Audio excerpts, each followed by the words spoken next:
Well, good evening. Welcome to News Connect. Over the next 60 minutes, it's a look at all the big stories that matter to India and the world. Prime Minister in Bengaluru and a slew of development projects, right from the metro trains, a 12-station metro train that is inaugurated, to lot of other events that the Prime Minister has been to Karnataka. Also taking stock of international stories where the US President Joe Biden is met with Canada's Prime Minister, and when it comes to cross-border, especially asylum seekers, strong steps being taken by two countries. Taking a look at the fallout of especially the banks that have cracked, the US President talking about still US banks having a lot of teeth and they could survive this particular downfall. Also in the world of sports, we're going to take a look at Indian women boxers all ready to shine. Two women boxers will be out in the ring today as they look to strike gold in the World Boxing Championship. All this and lots more with me, Anil Thomas, this Saturday evening. Let's get started with the top headlines.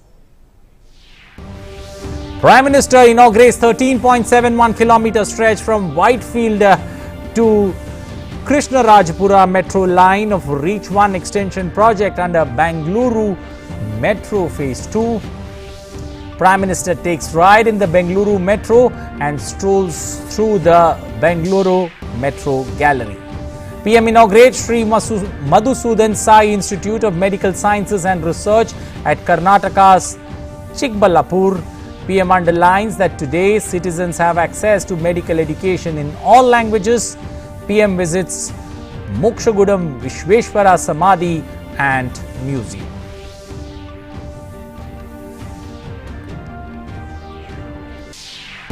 Health and Family Welfare Minister Dr. Mansukh Mandavia chairs the 36th board meeting of Stop TB Partnership in Uttar Pradesh.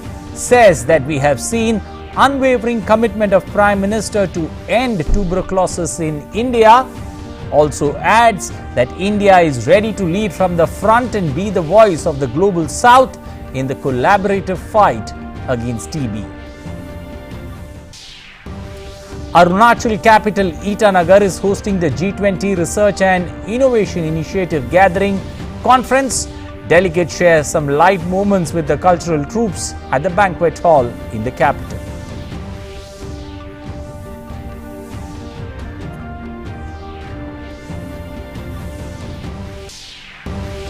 US President Joe Biden meets Canadian Prime Minister Justin Trudeau, sign deal to stop asylum seekers from entering the shared land borders via unofficial crossings.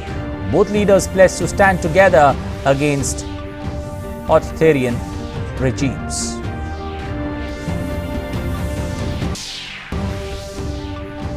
Amid military tensions with Beijing, Taiwan President Tsai Ing-wen visits Army engineers, reviews the troops ahead of the sensitive US visit. Troops showcase battlefield engineering work and close hand-to-hand combat.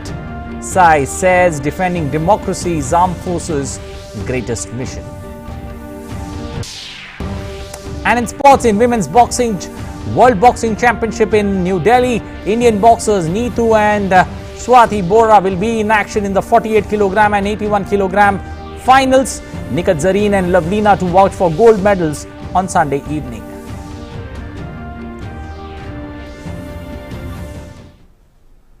Well, some of the top stories we're tracking this hour. Now for the stories in detail, starting first up, dipping down south to Karnataka, where Prime Minister Narendra Modi today took a stroll through the Bengaluru Metro Gallery at Whitefield Metro Station.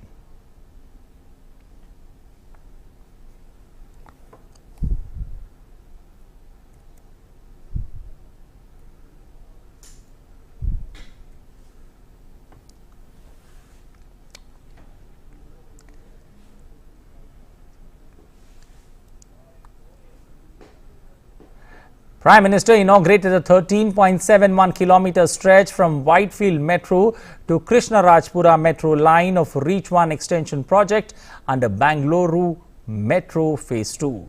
Built at a cost of around 4,250 crores, the inauguration of this metro line will provide a clean, safe, rapid and comfortable travel facility to commuters in Bengaluru, enhancing the ease of mobility and reducing traffic congestion in the city.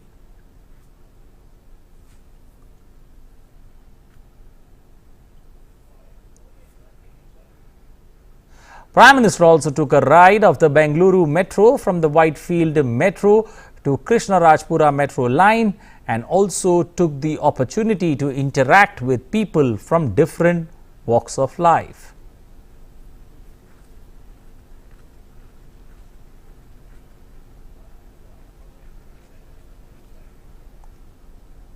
Well, Prime Minister received a warm and traditional welcome as he arrived at the Madhusudan Sai Institute of Medical Sciences and Research Centre in Karnataka. Prime Minister was also felicitated by the Sadguru Madhusudan Sai.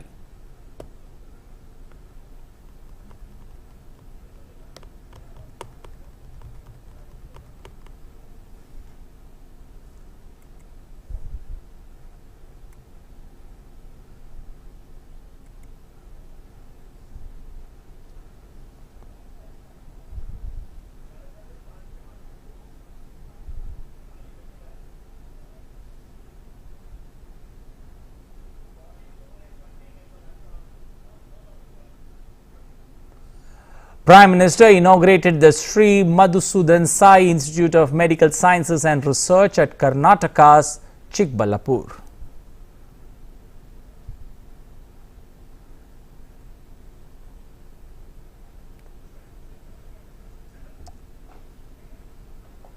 Well, it's been established with a vision to decommercialization of medical education and healthcare. The institute will provide medical education and quality medical care completely free of cost to all. The institute will start functioning from the academic year of 2023 and the institute will offer 100 MBBS seats free of cost and is expected to be a game changer for the people of Karnataka. Sri Sathya Sai Sarla Medical Memorial Hospital with over 350 beds is also going to be part of the institute. बीते 9 वर्षों में भारत में भी स्वास्थ्य सेवाओं को लेकर बहुत ईमानदारी से, बहुत कुशलता से कार्य करने का प्रयास किया गया है। साल 2014 में हमारे देश में 380 से भी कम मेडिकल कॉलेज थे, लेस देन 380। आज देश में मेडिकल कॉलेजों की संख्या बढ़कर के 650 से भी अधिक हो गई है। इनमें से 40 मेडिकल कॉलेज एस्पिरेशनल डिस्ट्रिक्ट्स में बने हैं, जो जिले विकास के हर पहलू में पीछे थे, वहां पर मेडिकल कॉलेज बने हैं। पिछले 9 वर्षों में देश में मेडिकल सीटों की संख्या लगभग दोगुनी हो चुकी है।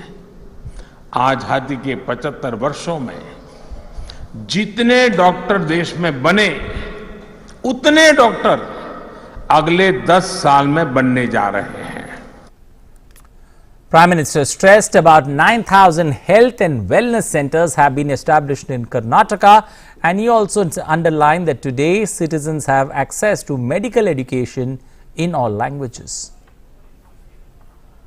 अपने राजनीतिक स्वार्थ के लिए, वोट बैंक के लिए कुछ दलों ने भाषाओं का खेल खेला, लेकिन सही मायने में भाषा को बल देने के लिए जितना होना चाहिए था उतना नहीं हुआ।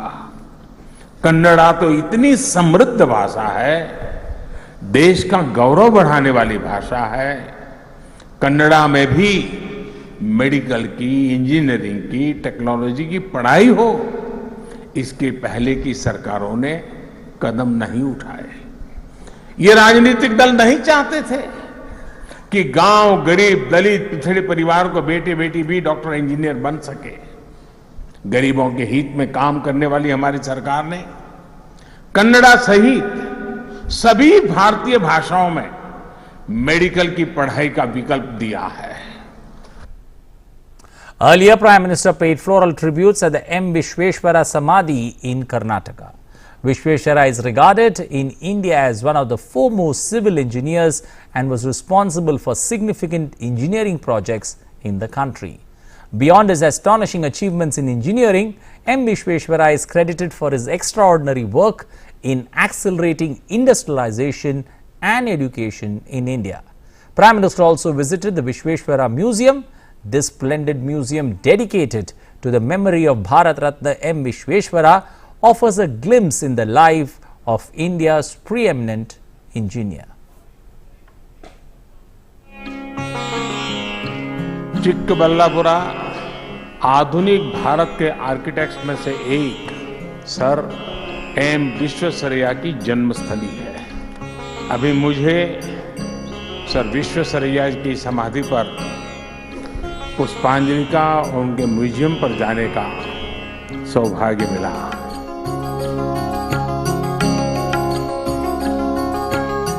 इस पुण्य भूमि से प्रेरणा लेकर ही उन्होंने किसानों, सामान्य जनों के लिए नए इनोवेशन किए, इंजीनियरिंग के बेहतरीन प्रोजेक्ट्स बनाए।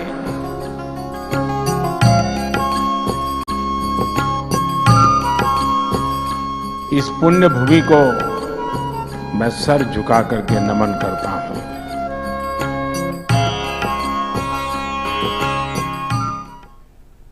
Well, shifting focus to now India's fight against COVID-19.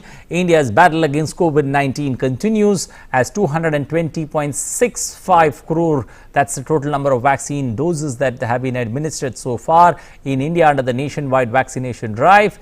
9,497 doses administered in the last 24 hours. So far, 92 crore samples have been tested. In the last 24 hours, 1,19,560 samples have been tested. India has recorded over 1,500 fresh COVID cases, the highest in 146 days, according to the Health Ministry data. In the last 24 hours, 1,590 cases of COVID-19 have been registered in the country. The daily positivity rate in India is currently 1.33%, while the weekly positivity rate is 1.23%. With this, the number of active cases of corona have reached 8,601 in the nation.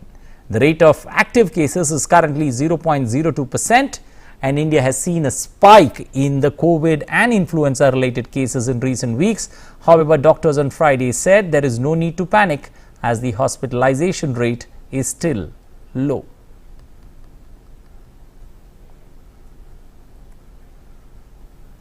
While the Health and Family Welfare Ministry has issued an advisory in order to limit the transmission of these diseases and to raise community awareness regarding adherence to respiratory and hand hygiene in particular.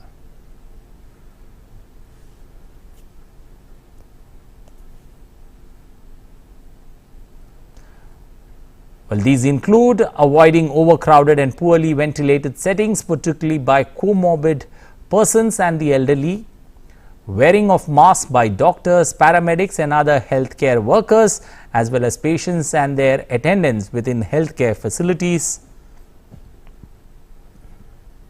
wearing of masks in crowded and closed settings, using handkerchief tissues to cover nose and mouth while sneezing or coughing, maintaining hand hygiene, frequent washing of hands, avoiding spitting in public places, promoting testing and early reporting of symptoms, limiting personal contact if suffering from respiratory diseases.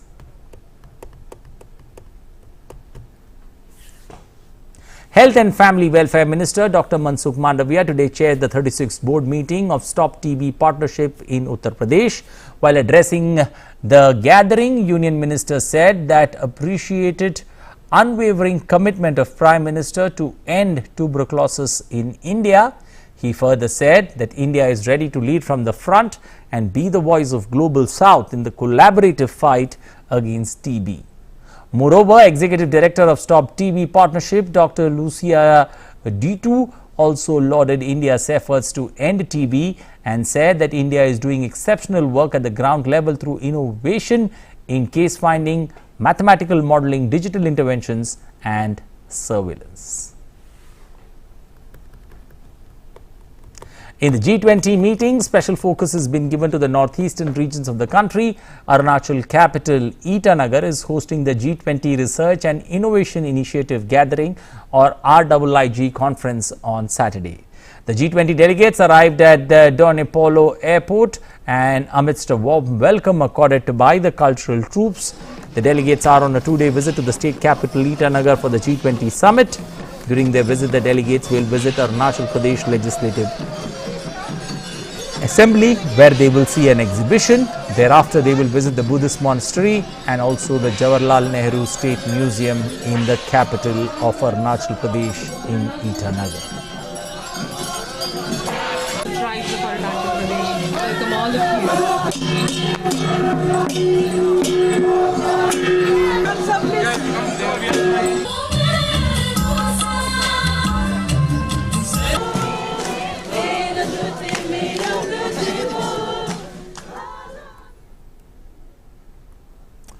Well, the first Trade and Investment Working Group or TIWG meeting under India's G20 presidency is scheduled to begin in Mumbai from March 28 to the 30th of this month.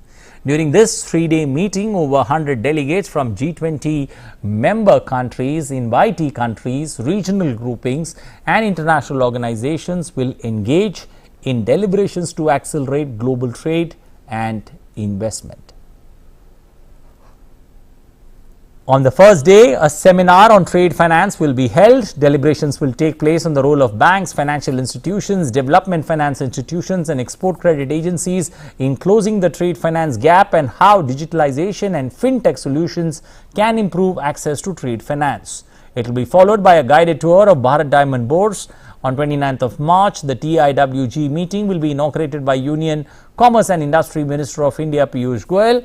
Subsequently, the two working sessions, the TWIG priority issues focus on making trade work for growth and prosperity and also building resilient global value chains will be discussed. On the concluding day, the TIWG priorities on integrating MSME in global trade and building efficient logistics for trade will be discussed across two working sessions. Under India's G20 presidency, the aim is to build shared understanding of the challenges being faced in accelerating global trade and investment and how existing opportunities can be harnessed for the benefit of humanity, following the motto of Vasudhaiva Kutumbakam and also finding common solutions. Well, Ramnagar, the Corbett city of Uttarakhand, will host the first meet of G20 Chief Science Advisors Roundtable, one of the first through India's presidency for advancing inclusive global science advice from the 28th to the 30th of March. The meet strives to achieve solutions for issues related to scientific research, technology development and also deployment. The chief science advisors from G20 member countries would be discussing collaborative frameworks for common pressing global science and technology policy issues.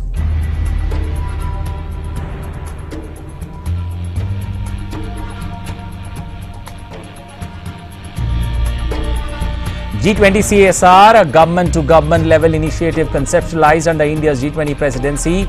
Let's listen into what Professor Ajay Kumar Sood, Principal Scientific Advisor, Government of India, spoke on the importance of the roundtable.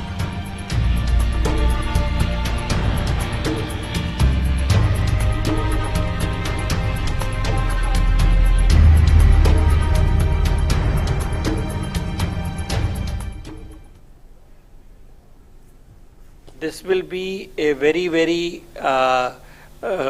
open platform for all countries to put their thoughts, which I believe has not happened at this scale. India is also launching a One Health mission formally very soon, where 11 ministries are participating. And so some work is already going on in different sectors, probably more in silos than interconnected. And this mission will aim to cover the gap areas and also see how do we integrate the effort. Moving forward, as the G20 RIIG conference successfully concluded at Dibrugarh in Assam, G20 delegates visited 3 tea gardens in Dibrugarh. DD India correspondent Subina Roy gets you this report from Dibrugarh. The G20 delegates in Dibrugarh were taken for a tour to 3 tea gardens where they enjoyed the lush green gardens of Manohari Tea Estate, Ethelwald Tea Estate, Mankota Tea Estate, followed by a welcome dinner at Manohari Tea Estate Banquet Hall. The guests were delighted to see tea workers plucking tea leaves from the tea gardens. They were mesmerized by the lush and verdant tea gardens and experienced peace and tranquility amidst the green aromatic tea bushes. Very much impressing, and in particular for Indonesia, which we have also a plantation, really they do have very different in the management. In particular, what I can say is close to the organic management, which is not as in the case, as my understanding, in my country. This is for the first time, really. So, how are you feeling? You are feeling peace, tranquility? Yes, exactly. And I feel that how many work people do to get the tea, to produce it, to sell it, and so on. And so I understand that everything begins here, and it's really amazing. Tea occupies an important place in Assam. Assam produces 51% of the tea produced in India and about 1/6 of the tea produced in the world.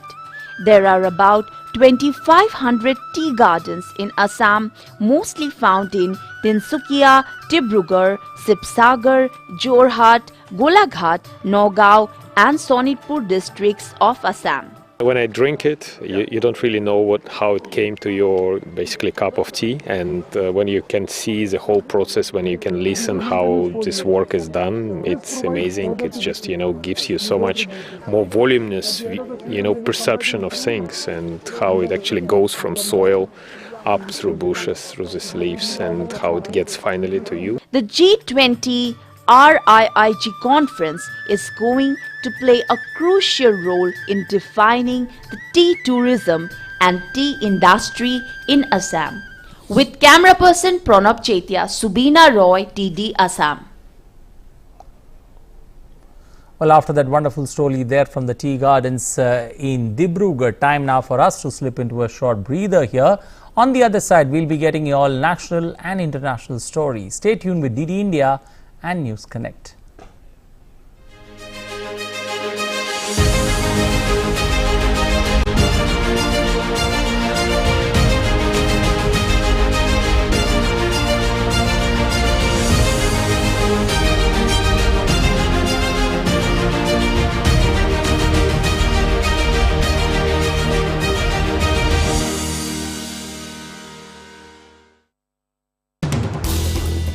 As the day unfolds and news and events take shape, we get you complete coverage of every news breaking in, tracking new developments as they happen. Midday Prime English, Monday to Friday, 2 p.m. on DD India.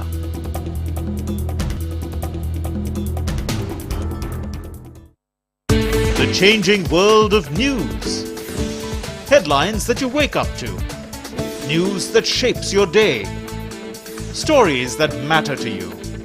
The latest and most accurate updates. A fresh start to a new day. The Breakfast News, Monday to Friday, 8 a.m. on DD India. Namaste land. Marhaban ila al-Hind. Zari India. Salam India. Namaste India. Namaskar Bharata.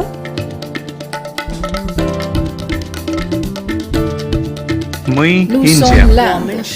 Nahnu Hunud. India. Ma Hindi Hasti. Hindian. Salam Hindustan. We are India.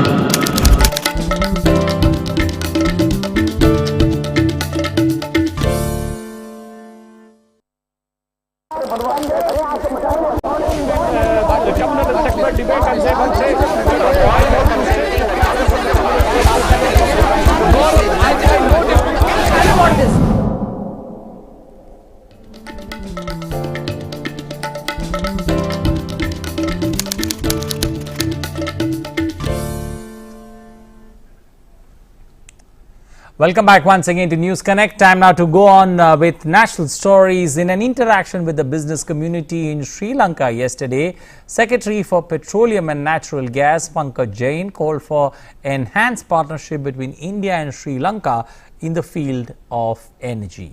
Pankaj Jain is leading a delegation to Sri Lanka where he is scheduled to visit several prospective energy projects. He said India and Sri Lanka can learn and share from each other.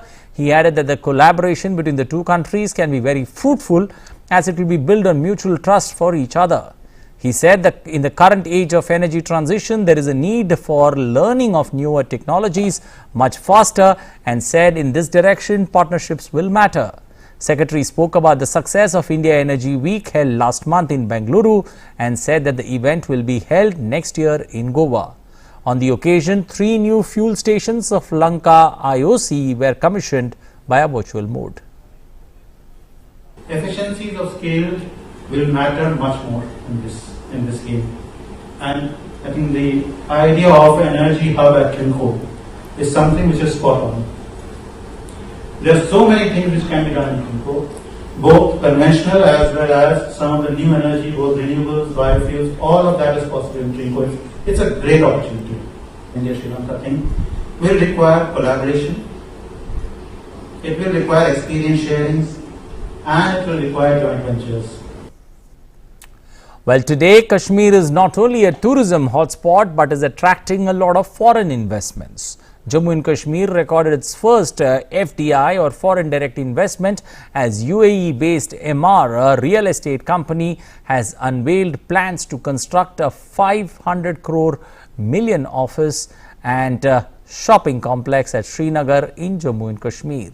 Let's take a look at this report. The scrapping of Article 370 on 5th of August 2019 has paved the way for foreign investments in Jammu and Kashmir, which is said to bring smiles to the faces of educated but unemployed youth who were forced to move from pillar to post in search of employment in the past several decades. Following an investor meet at Dubai, Jammu and Kashmir government entered into a bilateral agreement with various stakeholders and government of UAE to deliver over $1 billion worth of projects in the valley. These projects include the development of industrial parks, a medical college, a specialty hospital, logistics centers, IT towers and multi-purpose towers in addition to the mall of Srinagar by MR Group. Recently, MR Group, the developer behind the iconic Burj Khalifa, the tallest building in the planet, has unveiled plans to construct Rs 500 crore office and a shopping complex at Srinagar in Jammu and Kashmir. Jammu and Kashmir's Lieutenant Governor Manoj Sinha laid the foundation stone of the project. He also performed the Bhumi Pujan for the 10 lakh square foot mega mall of Srinagar and an IT tower at Sempura on the outskirts of Srinagar and an IT tower in Jammu. Manoj Sinha described the occasion as a historic day for Jammu and Kashmir. 250 crore रुपए की लागत से ये mall बनने वाला है। बगल में ही जमीन दी गई है आईटी टावर के लिए, उसका भूमि पूजन भी अगले महीने होगा और एक जम्मू में भी आईटी टावर 150 करोड़ रुपए की लागत से बनेगा। तो मोटे तौर पर ये 500 करोड़ रुपए का इन्वेस्टमेंट है, रोजगार भी बढ़ेगा और मुझे लगता है जम्मू कश्मीर या खास तौर से श्रीनगर और आसपास के लोगों की जो लंबे समय से आकांक्षा थी वो पूरी होगी। आज यही के कार्यक्रम में यूएई से ढेर सारे इन्वेस्टर्स आए हैं। जम्मू कश्मीर प्रशासन अभी SKICC में उनके साथ बातचीत करेगा और कई MOU आज भी हम साइन करने वाले हैं। मुझे लगता है कि जम्मू कश्मीर औद्योगिक विकास के रास्ते पर आगे बढ़ रहा है और आप सब लोगों का भी इसमें बड़ा सहयोग रहा है। मैं आपके प्रति भी आभार व्यक्त। यहाँ पे 500 शॉप्स के करीब होंगी। It's about 1 million square feet, 10 lakh square feet का मॉल है। उसके साथ में एज मेंशन एक IT टावर है जिसके अंदर लोग काम करेंगे। IT आउटसोर्सिंग बढ़ रही है, lot of IT work is coming in, so उसका people will get jobs, so people will working in there. The malls में अलोन 2 शिफ्ट के हिसाब से भी कम 7,000 से 8,000 लोग रोज काम करेंगे।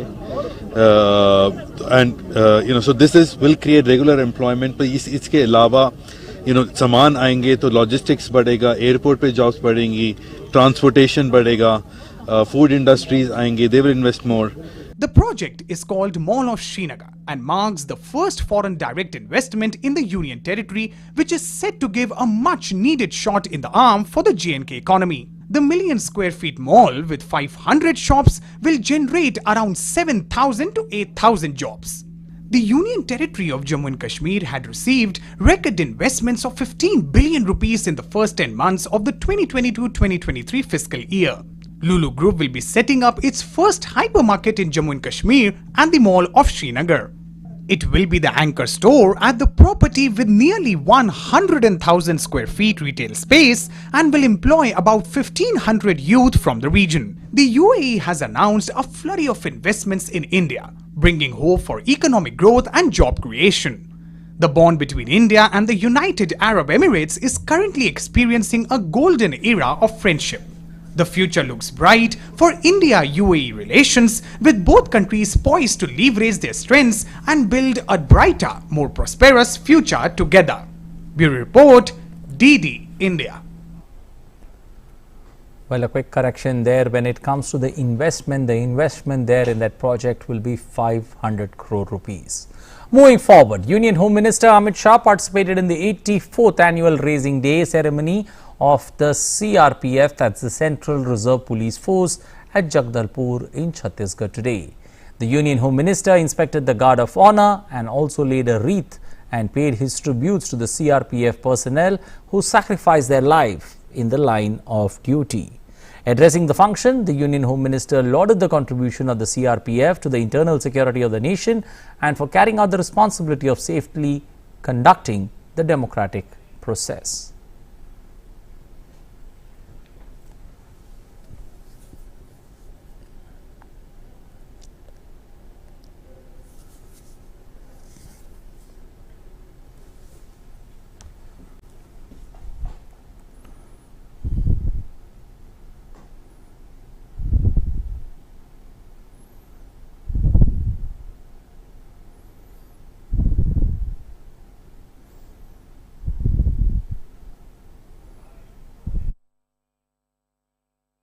चाहे जम्मू कश्मीर का क्षेत्र हो, चाहे नॉर्थ ईस्ट की अशांति के खिलाफ लड़ना हो, चाहे वामपंथी उग्रवाद के क्षेत्र के अंदर पल पल सजग रहते हुए वीरता प्रदर्शित करते हुए जवानों ने जान जोखिम में डालकर आदिवासियों तक विकास को पहुंचाना हो। हर क्षेत्र के अंदर सीआरपीएफ के जवानों ने अप्रतिम शौर्य और बहादुरी का परिचय देश की जनता के सामने और समग्र दुनिया के सामने देने का हमेशा काम किया है।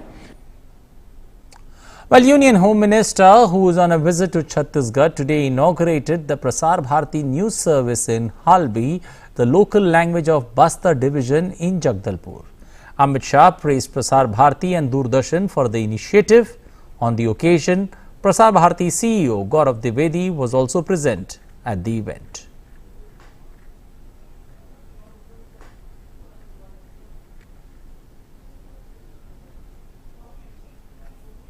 कार्यक्रम में सीआरपीएफ के अलग अलग 3 प्रोजेक्ट का लगभग 174 करोड़ रुपए के विकास कामों का लोकार्पण भी हुआ है और हल्बी भाषा में साप्ताहिक समाचार बुलेटिन भी आकाशवाणी ने शुरू किया है।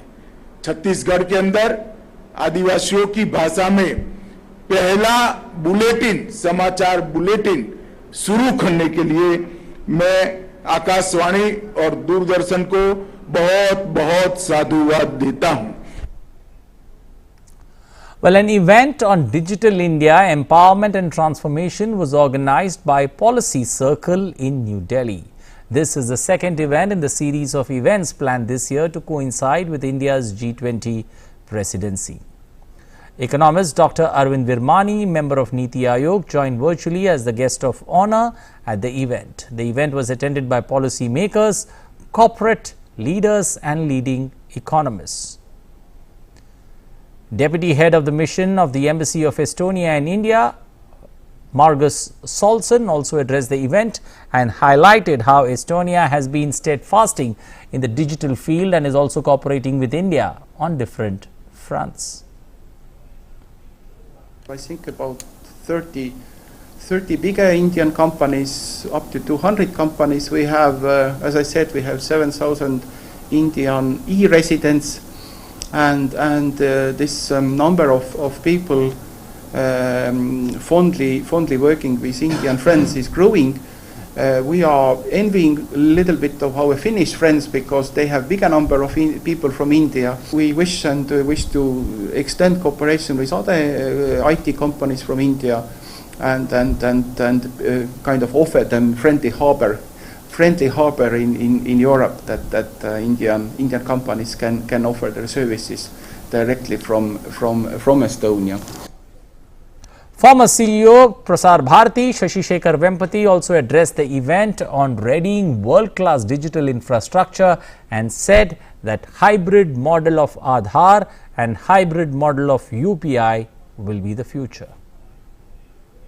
All of this is possible through open APIs. I think that is the key part of our approach to digital public goods or digital infrastructure, that the middle path is about not very large private tech platforms dominating the landscape, or it is not about completely distributed, completely autonomous, edge-based computing. It is a hybrid model where we have these central big platforms.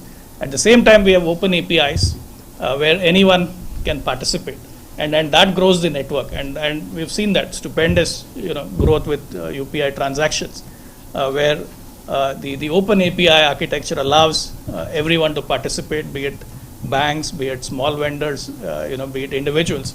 In fact, I just discovered something very interesting.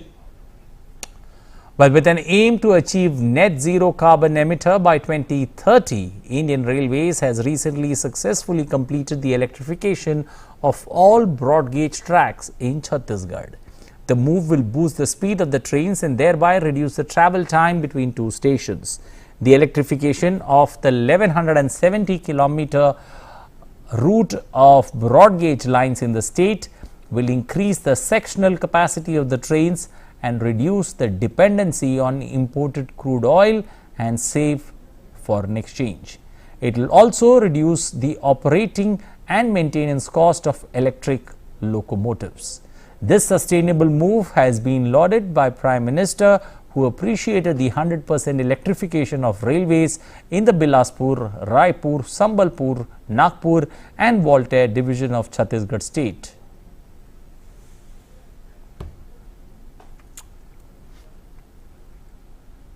Well, time now for us to slip into another breather here on DD India and News Connect. On the other side, we'll be taking a look at what transpired when US President Joe Biden met the Canadian Prime Minister Justin Trudeau. Stay tuned to DD India.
Welcome back once again to News Connect and on DD India. Moving forward to international stories, the Indian community gathered in large numbers in front of the High Commission of India in London, showing solidarity.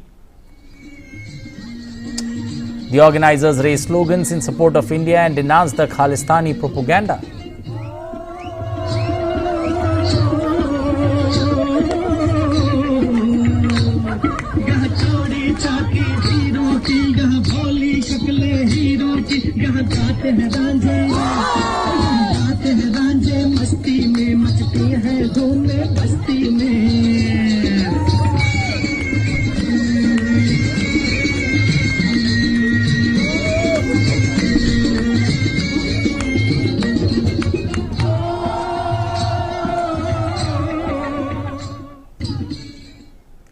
Well, Taiwan President Tsai Ing-wen visited the army engineers today to review their training, saying that defending democracy is the armed forces' greatest mission.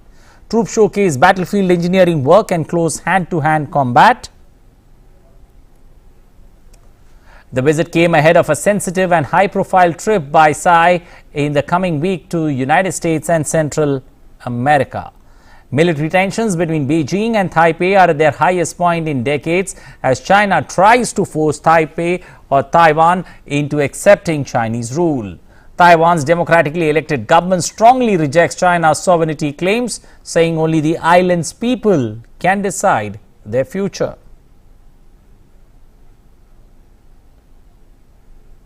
In a major development, US and Canada have reached a deal that would give both countries the authority to turn away asylum seekers at the unofficial crossing points on their shared borders.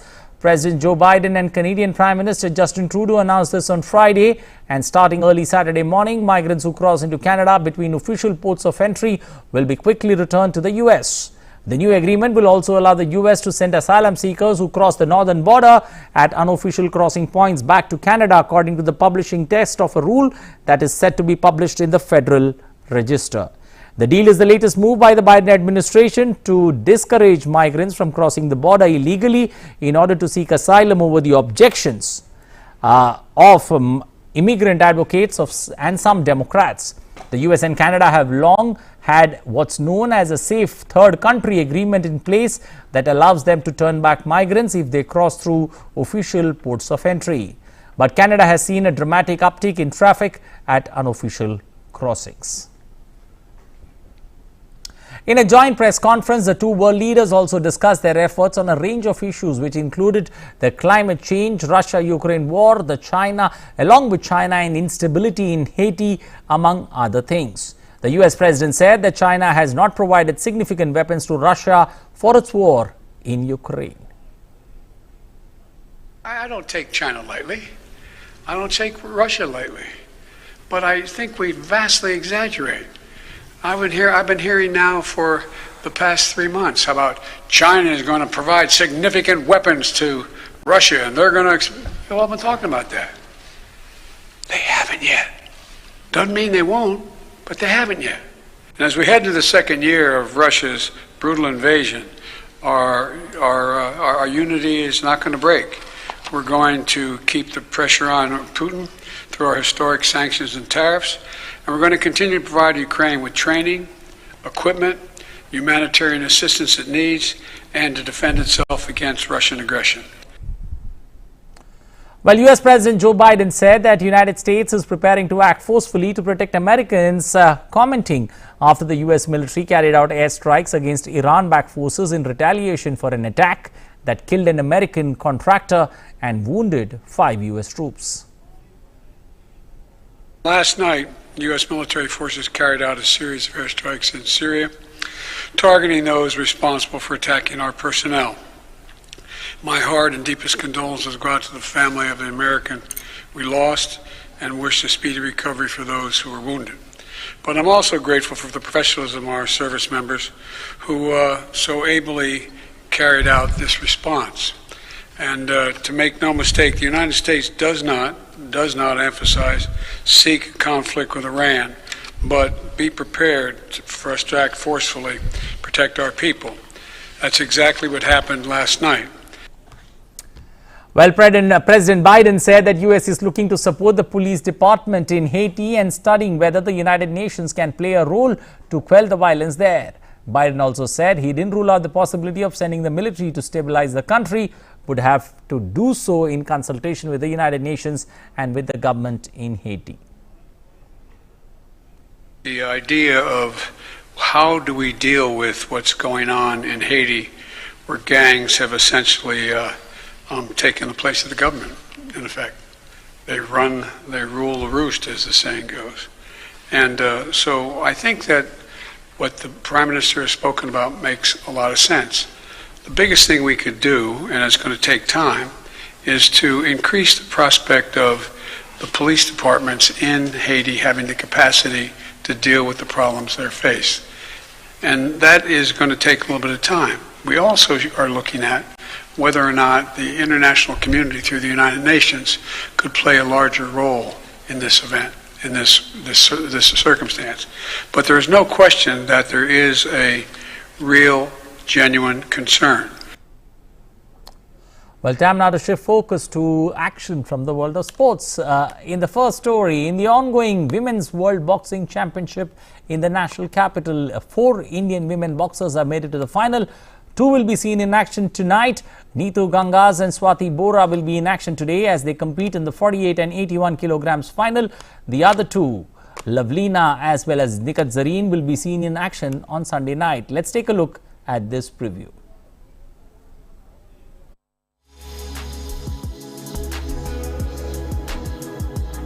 The ongoing Women's World Boxing Championships in New Delhi is now in the final stages of the tournament.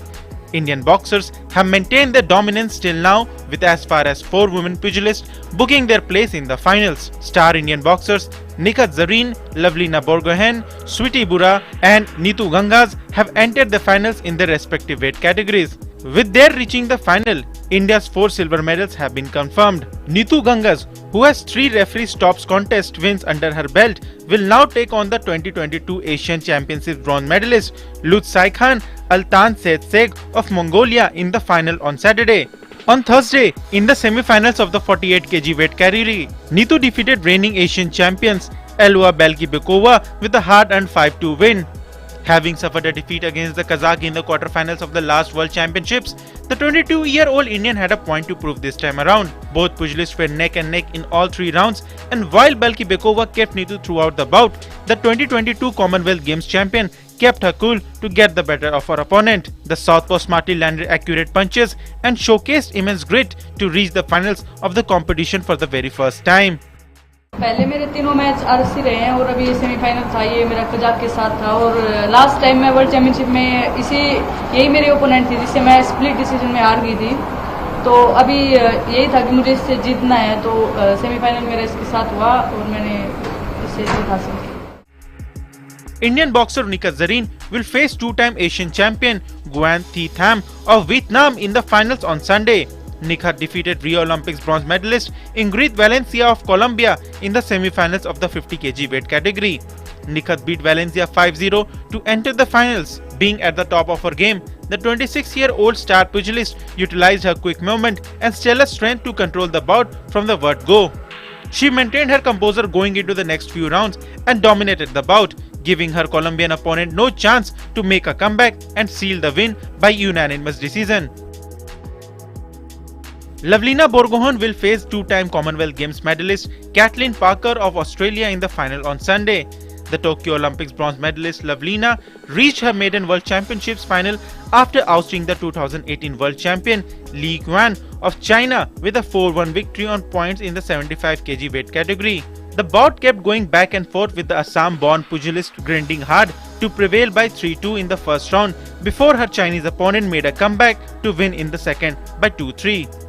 Despite both pugilists going at it hammer and tongues, it was the 25-year-old Indian who shifted gears impressively and sealed the win with a supreme attacking display in the final round. Boxing में हर एक bought ही final जैसा होता है, तो हर एक bought को मैंने final जैसा ही लिया है. तो जो नेक्स्ट फाइनल है वो ज़रूर बहुत ज़्यादा ही टफ रहेगा, लेकिन जैसे कोचेस बोलेंगे वैसे ही हम खेलने की कोशिश करूँगी। मैं खुद का भी प्लानिंग रहेगा और वो रिंग में ही डिसाइड करूँगी कि किस तरीके से खेलना पड़ेगा, क्योंकि रिंग के ऊपर अलग अलग सिचुएशन आता है, तो उसको फेस करने के लिए रिंग के ऊपर ही पता चलता है। Wrapping up India's dominance in the semi-finals, three-time Asian medalist Sweetie Bura put up a stellar performance to beat Emma Sui Greentree of Australia 4-3 on points after the bout was reviewed in the 81 kg category. Being at her attacking best, the dynamic pugilist from Hisar utilized her vast experience and strength to triumph over her opponent in the fiercely contested bout. She will now go up against the 2018 world champion Wang Lina of China in the final on Saturday. Narayan Singh's report, Sports Desk, DD India. Well, two boxers would be in the fray today. It's been a golden run for the Indian women boxers there in the ring this time in the national capital. To get a perspective of, can we expect 4 gold medals, or we are at least assured of 4 silver medals? Joining us this evening is Narayan Singh. Narayan, looking at the 2 bouts that we're going to see tonight, the 2 boxers that are going to be 2 women boxers that are going to be there in the ring. Let me first begin by talking about Swati Bora. You know, she is in that 81 kilogram category, but what's the sense that you make of that particular final bout? Is it you know, punch for punch kind of an outing that you see, or does the Indian boxer hold the upper hand? If you talk about the Sweetie's match, Anil, the way she has performed in this tournament is exceptional. In 2014, she won the silver medal at the World Women's Boxing Championship. Now, she is just one step away from winning that elusive gold to add that big medal to her cabinet. And the kind of performance she has done in this tournament is excellent. And if you talk about her performance so far, even in the semi-finals, it was a very big bout. It was a very tense bout, a pressure bout, and she overcame her opponent and she booked her berth in the final. And her today's opponent is also a very highly decorated opponent, that Wang Lina of China. She is an Asian Championship medalist and the World Championship medalist. So it's going to be a tough bout for her. But the kind of performance she had showed, definitely Sweetie has the upper hand in this match. You know, one man looks at, you know, women's boxing in particular and the other boxer there in the ring tonight, Neetu. How do you look at the 2 boxers, you know, especially when it comes to the 48 kilograms? They've played before, so this is a rematch that you would see, and maybe revenge on the guards in front of the home fans that Neetu would be looking to, you know, pull off tonight. Definitely a fantastic boxer. The kind of performance she has shown in the recent past. She is the Commonwealth Games gold medalist and also a 2-time Women's Youth World Championship gold medalist. We can say that she is the kind of performance she had displayed in the past. She is going to be next Mary Kom. She is a very aggressive boxer. If you take a look at her performance in this tournament, she won her initial 3 bouts by the RSC, that the referee stops the contest, and her semi-final bout was one of her, we can say that it was by, she won by the split decision. She was the same opponent in the semi-final who outstood Neetu in the last Women's World Boxing Championship. So also she settled the score with her, and the kind of bout she played, she also said that it was the most pressure bout in this tournament. And if you take a look, she always remains calm even in the very aggressive bouts. This is her USP, and definitely today she is the medal contender for India. She has the ability to win a gold for India. Last time she missed, she lost in the quarterfinals, but when you talk to her, definitely she said this time her target is to win the gold medal. Okay, how does one, you know, comprehend Lavlina's career? You know, post that Olympic triumph that she's had many ups and downs. If one looks at her career graph post that, do you see she back in the top of her mojo when she enters the boxing ring for that final bout this time around? Definitely, the way she played in this tournament, especially the semi-final match, she was up against world-class boxers. She was also an Olympic medal winner. Her opponent in the semi-finals and also a world championship medal winner. So that was, I think, was her toughest battle in this tournament, and hoping that she will replicate that performance that she displayed in the semi-final, in the final also, and win the gold medal here at the Women's World Boxing Championship. Considering the fact that when we talked to her, she said that she want to give a befitting reply to her detractors who wrote about her before her Tokyo Olympics heroics. So she is in full confidence. She is full confident that the way she played in this tournament is great, and she is determined to win a gold medal here also. Okay, one final word before I let you go. The last boxer that we are talking about, Nikat Zareen, she's already played 5 bouts there in the ring. Somewhere deep down, you know, she is considered to be the baton holder, taking forward that legacy from MC Mary Kom. In that context, how do you see Nikat Zareen and the final that she plays tomorrow? Definitely a champion boxer, and Anil, if you take a look her career, she won the last year's Women's World Boxing Championship, and here also if you take a look her every bout, her reflexes, her footwork, from her movement from the back foot to the front foot, and the way he just foxes her opponent is great. And the form, if you take a look at her form in this tournament, is exceptional. In the previous match that it was against that Colombian boxer Ingrid, it was a world-class match, and the way she just defeated her opponent with the counter attacks, we can say that she just the Colombian boxer was trying to be more aggressive in the first round, but after that the way she used the counter punches and the counter attack and gave no space to her Colombian opponent and booked her berth in the finals. And hopefully she is one of the best boxer in the India right now, and she is we can say that can carry forward that baton, the legacy of Mary Kom, and she is just one step away. Last time she won in the previous edition of the Women's World Boxing Championship, and the kind of form she possesses, the form she is in right now, definitely we are hoping that Nikat will win her second Women's World Boxing Championship gold medal. Okay, thank you and appreciate you joining us, and look forward to Indian Eves. They are all 4 getting us, you know, it's going to be a glorious night for us. 4 gold medals will be the icing on the cake, and it will do a world of good for women's boxing. Thank you and appreciate you joining us this evening from the News Pit. Well, that's all we have time for in this edition of News Connect. As the G20 RIIG conference successfully concluded in Dibrugarh in Assam, a bouquet of cultural events were showcased to the G20 delegates at the Bogibeel riverfront. We'll leave you with some glimpses of that phenomenal performances there. Cultural artists displaying their extravaganza. Take a look. Bye-bye. Have a wonderful weekend ahead.